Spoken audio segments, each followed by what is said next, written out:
கிறிஸ்துவுக்குள் பிரியமானவர்களே, நாம் இஸ்ரவேல் மற்றும் யூதா இவர்களுடைய வரலாறை குறித்து நாம் பார்த்து வருகிறோம். கர்த்தர் தமக்கென்று ஒரு ஜனத்தை ஏற்படுத்துகிறார். அவர்களை எகிப்திலிருந்து வழிநடத்துவதற்காக தலைவர்களை ஏற்படுத்துவதையும் நாம் பார்த்தோம். முதலாவது மோசே, ஆரோன் இவர்களை கர்த்தர் ஏற்படுத்துகிறார். அவர்கள் மரித்த பிற்பாடு அவர்களுக்கு அடுத்தபடியாக யோசுவா அங்கே தலைவனாக வருகிறான். யோசுவா மரித்த பிற்பாடு யோசுவா நாட்களில் இருந்த மூப்பர்கள் அங்கே அவர்களை தலைவர்களாக இருந்து அவர்களை நடத்தினதை நாம் பார்க்க முடியும். ஆனால் அந்த மூப்பர்கள் வாழ்ந்த நாட்கள் மட்டுமாக அந்த இஸ்ரவேல் ஜனங்கள் கர்த்தரை விட்டு விலகாதிருந்தார்கள். யோசுவாவும் மூப்பர்களும் மரித்த பிற்பாடு கர்த்தரை அறியாத சந்ததி வந்தது என்று சொல்லி பார்க்கிறோம். அதற்கு பிற்பாடு நியாயாதிபதிகளை கர்த்தர் எழும்ப பண்ணினார். இந்த நியாயாதிபதிகளின் காலத்திலே தான் கர்த்தர் சில தீர்க்கதரிசிகளையும் எழும்ப பண்ணுகிறார். அதற்கப்புறம் ஜனங்கள் நியாயாதிபதிகளுடைய வாழ்க்கையிலே ஒரு திருப்தி இல்லாத சூழ்நிலை வந்த பிற்பாடு தங்களுக்கும் ஒரு ராஜா வேண்டும் என்று சொல்லி அவர்கள் கேட்கிறார்கள். இப்போ ராஜா எப்படிப்பட்டவனாக இருக்க வேண்டும் என்பதை குறித்துதான நிபந்தனைகளையும் கர்த்தர் கொடுத்தார் என்பதை நாம் பார்த்தோம். ஆனால் இதில் தீர்க்கதரிசிகளும் அங்கே உள்ளடங்கி இருந்ததை நாம் பார்க்க முடியும். சில சமயங்களிலே கர்த்தர் தீர்க்கதரிசிகள் மூலமாகவும் ஜனங்களோடு கூட பேசக்கூடியவராக இருந்தார். இந்த தீர்க்கதரிசிகள் நியாயாதிபதிகளின் காலத்திலும் இருந்திருக்கிறார்கள். அதற்கு முன்பாகவும் சில சமயங்களிலே கர்த்தர் அவர்களை பயன்படுத்தி இருக்கிறார். ராஜாக்களுடைய காலங்களிலே அதிகமாக தீர்க்கதரிசிகளை நாம் பார்க்க முடியும். இந்த தீர்க்கதரிசிகள் யார் என்று சொன்னால், இவர்கள் தேவனுடைய வார்த்தையோடு கூட நேரடி தொடர்புடையவர்களாக இருந்தார்கள். இவர்கள் தேவனுடைய பேச்சாளர்களாக அல்லது தேவனுடைய வாயாக அழைக்கப்படுகிறார்கள். யாத்ராகமம் புஸ்தகம் 4ஆம் அதிகாரம் 16ஆம் வசனத்திலையும் 7வது அதிகாரம் 1 வசனத்திலையும் நாம் அதை பார்க்க முடியும். இந்த தீர்க்கதரிசிகள் பயிற்சிவிக்கிறவர்களாக காணப்பட்டார்கள். இன்ஸ்ட்ரக்டர்ஸ் என்று சொல்லி சொல்லுவார்கள். மோசே மற்றும் நெகேமியா இவர்கள் இருவரும் ஒரு மிகச்சிறந்த ஒரு பயிற்சிவிக்கிறவர்களாக அல்லது மிகச்சிறந்த ஆசிரியர்களாக அவர்கள் காணப்பட்டார்கள். மோசேனுடைய முக்கியமான ஊழியம் ஜனங்களுக்கு அறிவுரை சொல்லுவதும் அந்த ஜனங்களுக்கு நியாயப்பிரமாணத்தை கொடுத்தவருமாக காணப்படுகிறார். யோவான் எழுதின சுவிசேஷம் 1ஆம் அதிகாரம் 17ஆம் வசனம் மற்றும் 7ஆம் அதிகாரம் 19வது வசனத்திலே நாம் அதை பார்க்க முடியும். இரண்டாவது, நெகேமியா ஜனங்களை உற்சாகப்படுத்துகிறவராக காணப்பட்டார். நெகேமியாவின் புஸ்தகம் 8ஆம் அதிகாரம் 1 வசனம், 9ஆம் அதிகாரம் 13 மற்றும் 14வது வசனத்திலே நாம் அதை பார்க்க முடியும். இந்த தீர்க்கதரிசிகளின் வகையிலே இரண்டாவதாக நாம் பார்க்கும் பொழுது ஆசாரியர்களும் அதிலே அடங்குவார்கள். இந்த ஆசாரியர்கள் மக்களை எழுப்புதலுக்கு நேராக வழிநடத்துகிறவர்களாக காணப்பட்டார்கள்.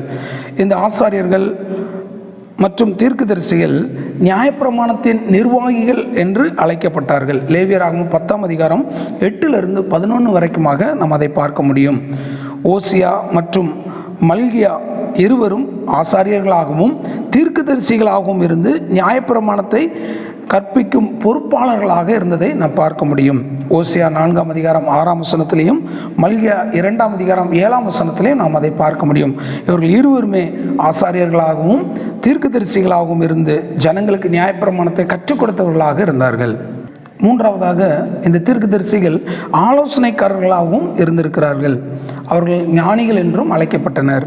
2 சாமுவேல் 14ஆவது அதிகாரம் 1ஆம் வசனம் மற்றும் 2ஆம் வசனம், 20வது அதிகாரம் 16வது வசனம், நீதிமொழிகள் 20:17 இந்த இடத்துல தீர்க்கதரிசிகளை ஞானிகள் என்றும் ஆலோசனைக்காரர்கள் என்றும் அழைக்கப்படுவதை நாம் பார்க்கிறோம். நான்காவதாக, இந்த தீர்க்கதரிசிகளானவர்கள் இஸ்ரவேலில் இனிமையான பாடல் பாடுகிறவர்களாகவும் இருந்திருக்கிறார்கள். தங்களுடைய பாடல்கள் மூலமாக இஸ்ரவேல் ஜனங்களுக்கு ஆறுதல் கூறுகிறவர்களாக காணப்பட்டார்கள். 2 சாமுவேல் 23ஆம் அதிகாரம் 1ஆம் வசனம், 1 சாமுவேல் 6ஆம் அதிகாரம் 33ஆம் வசனம் ஆகிய வசனத்தில் நாம் அதை பார்க்க முடியும். ஸோ இஸ்ரவேல் ஜனங்களுக்கு கர்த்தர் தீர்க்கதரிசிகளை ஏற்படுத்தியிருந்தார். இந்த தீர்க்கதரிசிகள் தேவனோடு கூட நேரடி தொடர்புடையவர்கள்.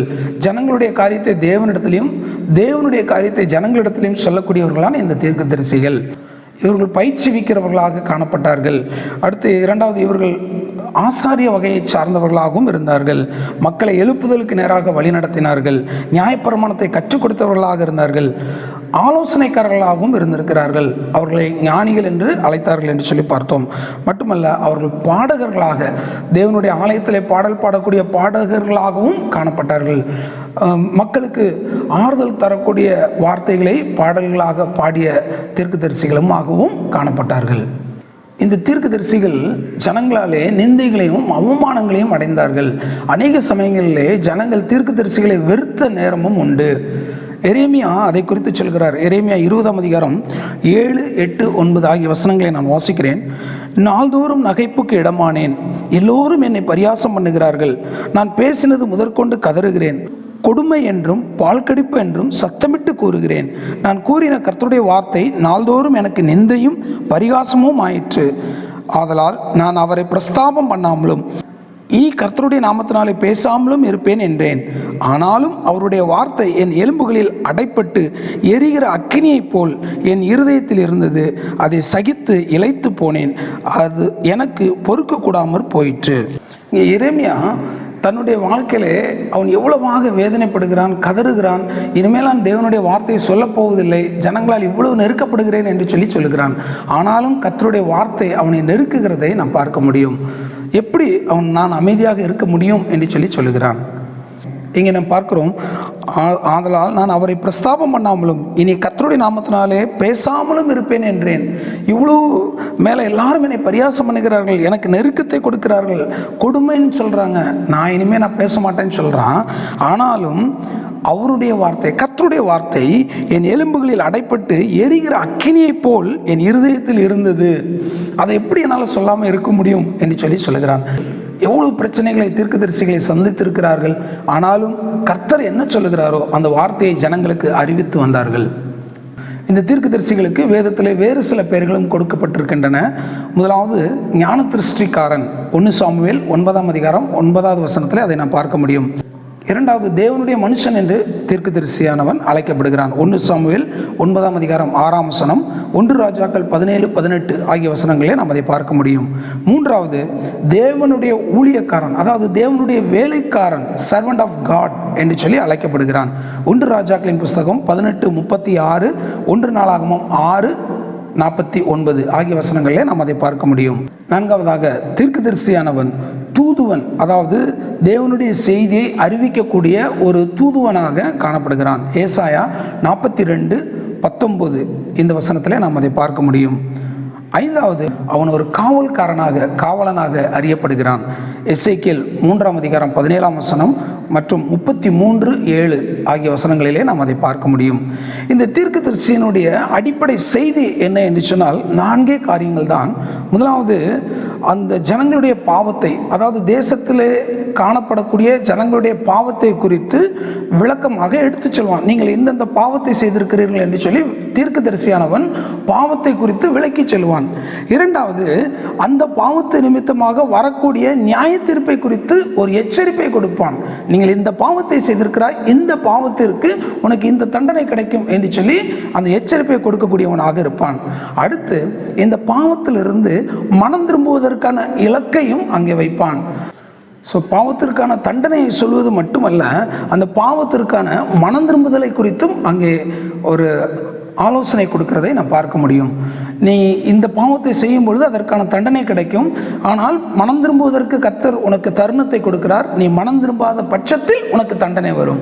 ஸோ பாவத்தை குறித்து சொல்லுவான். அந்த பாவத்தினால் வரக்கூடிய நியாய தீர்ப்பை குறித்து எச்சரிப்பு கொடுப்பான். அந்த பாவத்திலிருந்து நியாய தீர்ப்பிலிருந்து தப்பித்துக் கொள்வதற்கான ஒரு மனம் திரும்புதலுக்கான ஒரு வார்த்தையும் இந்த தீர்க்கதரிசியானவன் கொடுக்கக்கூடியவனாக இருப்பான். அது மட்டுமல்ல, நாலாவது அந்த மனம் திரும்புதலுக்கு பிற்பாடு கிடைக்கக்கூடிய ஆசீர்வாதத்தையும் அவன் சொல்லக்கூடியவனாக இருப்பான். நல்லா கவனிங்க, பாவத்து நிமித்தமாக வரக்கூடிய தண்டனையும் அவன் சொல்லுவான். நீ மனம் திரும்பும் போது அதனால் கிடைக்கக்கூடிய ஆசீர்வாதத்தையும் சொல்லக்கூடியவனாக இருப்பான். இவன் தான் தீர்க்கதரிசியானவன். இதுதான் இன்றைக்கும் கூட கர்த்தர் நம்மோடு கூட பேசி கொண்டிருக்கிறார். ஒவ்வொரு சமயத்திலையும் நம்மையும் கூட கர்த்தர் தீர்க்கதரிசியாக கர்த்தர் அழைத்திருக்கிறார். இதற்கென்று தனிப்பட்ட முறையில் வரம் பெற்றவர்கள் என்று அல்ல, இவர் வரம் பெற்ற தீர்க்கதரிசி என்று அல்ல. இன்றைக்கு வேதாகமம் நம்முடைய கையிலே கொடுக்கப்பட்டிருக்கிறது. இந்த வேதாகமத்தில் கொடுக்கப்பட்ட அனைத்து வார்த்தைகளும் தீர்க்க தரிசன வார்த்தைகள். இதில் கர்த்தர் நம்மோடு கூட பேசுகிறார். இதற்கு கீழ்ப்படியும் போது ஆசீர்வாதம் இருக்கிறது. இந்த வேதவசனத்துக்கு கீழ்ப்படியாத பட்சத்திலே நியாய தீர்ப்பு இருக்கிறது என்பதை கர்த்தர் எச்சரிக்கிறவராக இருக்கிறார். ஸோ ஒரு தீர்க்கதரிசி என்பவன் தேவனுடைய வார்த்தையை மக்களுக்கு அறிவிக்கிறான். இந்த வார்த்தையை கேட்டு கீழ்ப்படிந்தால் ஆசீர்வாதம், கீழ்ப்படியாத பட்சத்தில் அது நிமித்தமாக உங்களுக்கு நியாய தீர்ப்பு உண்டு என்பதுதான் தீர்க்கதரிசியினுடைய ஒரு செய்தியாக இருக்கிறது.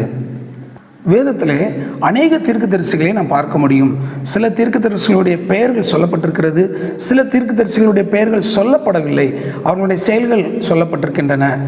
சில தீர்க்கதரிசிகள் புஸ்தகங்களை எழுதியிருக்கிறார்கள், அது வேதத்திலே நமக்கு கொடுக்கப்பட்டிருக்கிறது. கால வரிசையின் அடிப்படையிலே உங்களுக்கு அந்த தீர்க்கதரிசிகளின் புஸ்தகத்தை நான் இப்பொழுது சொல்லுகிறேன். ஆரம்ப கால தீர்க்கதரிசிகள் ஒபதியா, யோவேல் மற்றும் யோனா. சிறையிருப்புக்கு முந்திய தீர்க்கதரிசிகள் நாகும், ஓசியா, ஆமோஸ், மீகா, செப்பனியா, ஆபகுக். சிறையிருப்புக்கு பிந்திய தீர்க்கதரிசிகள் ஆகாய், சகரியா, மல்கியா. சிறையிருப்பின் போது இருந்த தீர்க்கதரிசிகள், அதாவது இஸ்ரவேல் ஜனங்கள் சிறை பிடிக்கப்பட்டு போன போது பாபிலோனில் இருந்த தீர்க்கதரிசிகள் தானியேல், எசேக்கியேல் 2 பேர். மற்றும் பொதுவான தீர்க்கதரிசிகள் என்று சொன்னால் ஏசாயா, எரேமியா. இதுதான் கால வரிசையின் அடிப்படையிலே அந்த தீர்க்கதரிசிகள் எழுதின புஸ்தகத்தினுடைய அந்த ஒழுங்காக இருக்கிறது. வரக்கூடிய நாட்களில் இந்த ராஜாக்களை குறித்து நாம் பார்க்க போகும்போது இந்த தீர்க்கதரிசிகளையும் நாம் பார்ப்போம். இந்த தீர்க்கதரிசிகள் அந்த ராஜாக்களுடைய நாட்களில் வாழும்போது என்ன செய்தார்கள், அவர்களுடைய வார்த்தை எப்படிப்பட்டது, அவர்களுடைய செயல்கள் எப்படிப்பட்டது என்பதெல்லாம் நாம் பார்க்கலாம். ஸோ தொடர்ந்து நீங்கள் இந்த வீடியோவை நீங்கள் பார்த்து வாருங்கள். சப்ஸ்கிரைப் பண்ணலைன்னா சப்ஸ்கிரைப் பண்ணிவிட்டு பெல் பட்டனை, அந்த ஆல் அப்படின்னு இருக்கும், நீங்கள் அந்த பெல் பட்டனை கிளிக் பண்ணி வச்சாதான் எந்த நேரத்தில் இந்த செய்தி உங்களுக்கு வருகிறதோ நீங்கள் தொடர்ச்சியாக பார்ப்பதற்கு அது உங்களுக்கு உதவியாக இருக்கும். வரக்கூடிய நாட்களில் இந்த இஸ்ரவேலின் முதல் ராஜாவாகிய சவுலை குறித்து நாம் அடுத்த முறை நாம் பார்க்கலாம்.